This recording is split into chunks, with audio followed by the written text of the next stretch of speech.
Here are the 3 pieces of advice that I gave my own family. My name is Katina Hunter with the Katina Hunter team at Coldwell Banker. Here is a little disclaimer though.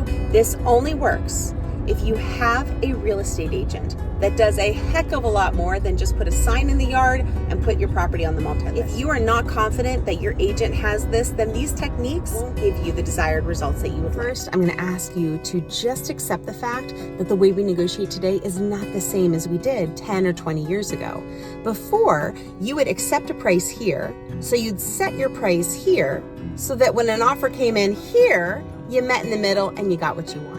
That's old advice. Instead, if this is what the market is doing, I'm going to ask you, I know, hold on. I'm going to ask you to set your price here. That is the way to gain the most attention possible in hopes of getting multiple offers. Now, I know what you're thinking. You're like, well, what if we underprice the house? I mean, that would be detrimental, wouldn't it?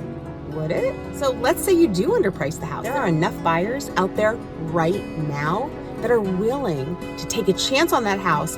Then you get multiple offers, then they bid up the price and they clean up their terms. The price is only one line item in 14 pages of other terms. Are you willing to accept a good price, but you have to make a ton of repairs, risk with the type of financing? They're asking for the lawn track, your grandmother's artwork, in 60 days. All those terms stink.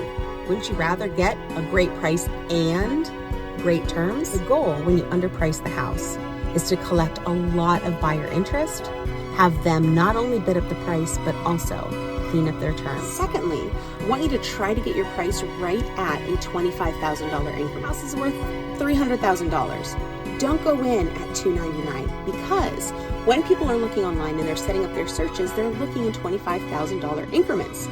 So if you make the buyer feel like they're getting this great deal by listing your house at $299 instead of $300, you're only collecting the buyers who are interested between $275 and $300.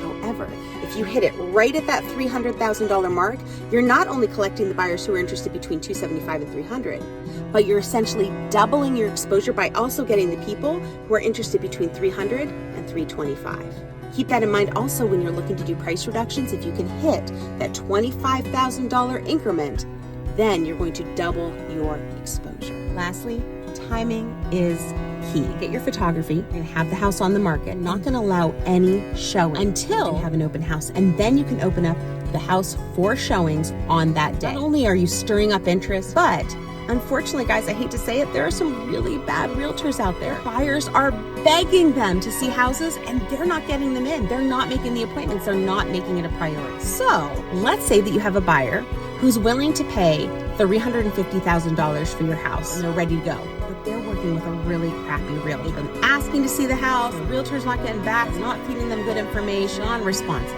You also have a buyer who's willing to pay $325,000, which is great for your $300,000 house, but not as good as that $350,000, maybe if it's at a cash offer. They're working with a great agent. So if you open up showings on a Tuesday and the $325,000 buyer gets in right away because their realtor is awesome, but the $350,000 buyer is working with their crappy agent and they can't get in, then who's going to make the first offer? $325,000. However, if you say, hey, I have this house on the market for $300,000, no showings until Friday night's open house. So from Tuesday to Friday, both buyers see it. They both want to get in. And it doesn't matter if this $325,000 buyer gets in right away with their agent, and then this guy who still can't get a hold of their agent goes to the open house. Then they both have the opportunity to see the property and they both have time to get in and make an offer.